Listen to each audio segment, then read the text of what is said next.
Iowa. And then depending on if we're on the wall or if we're out in the open, it's going to be knee slide to back take or boot in to wrist right.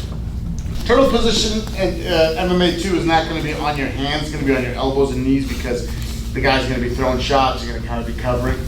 So Ian's going to be sitting back on his heels. So, and this is to keep Raptor from being able to get hooks in and stuff like that. His elbows in will be in tight. So we need to get Ian's hips off his heels. So Raptor's going to reach for the far ankle. He's going to get his hand underneath it and he's going to drive forward. When he drives forward, the near side foot becomes available to step over. And we call this what? Iowa. The Iowa. Okay. So then from here, we have a couple of options. From here, Raptor can now go to the wrist right. Now we have cross body control where we have the Iowa, and then we have the wrist right across across the shoulder. Okay, so then from here, this is a good position for Raptor to work some ground and pound. This makes it harder for Ian to be able to knee slide and get up in the way. So the transition from here could be a back take. So now Raptor's going to go to a seatbelt grip. He's going to slide the knee through the hole, and he's going to keep the Iowa to be able to get the bottom hook in. Once he gets the bottom hook, we're going to work to get the top hook. And we're always looking to stack that bottom leg. So we want to bring the bottom leg up and over to the hip. If you can, body lock's going to be the best control. If not, nope, sit up. Then you're going to shelf the foot. So you're going to be right up there. This makes it harder for Ian to be able to hike over the hip, over the leg, and get his hips to the floor. Okay, so again. For look. Far ankle, we're going to drive him forward. And that's just to expose that Iowa. Then we're going to go to our wrist right. This is going to anchor us down, and then we're going to work our ground and pound from here. From here, we're going to shoot through, knee slide in, keep the Iowa till bottom hook is established, and then we set that second hook.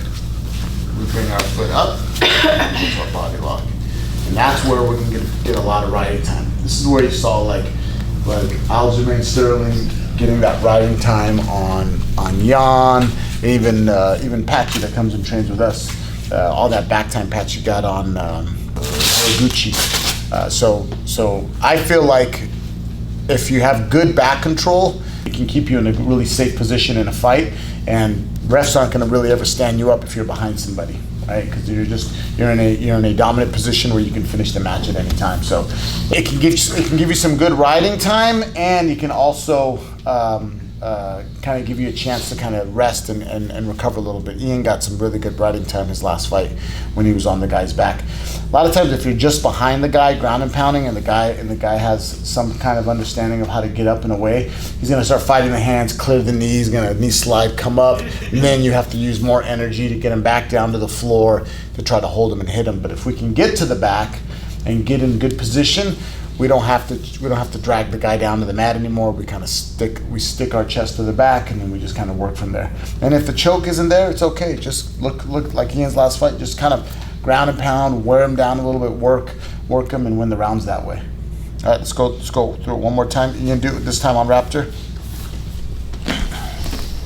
So we're gonna be sitting back on our heels. Ian's gonna go far ankle, and then bump him forward. To expose that leg, we're gonna get to our Iowa, then we're gonna get to our wrist ride, and then we're gonna just work some ground and pound here.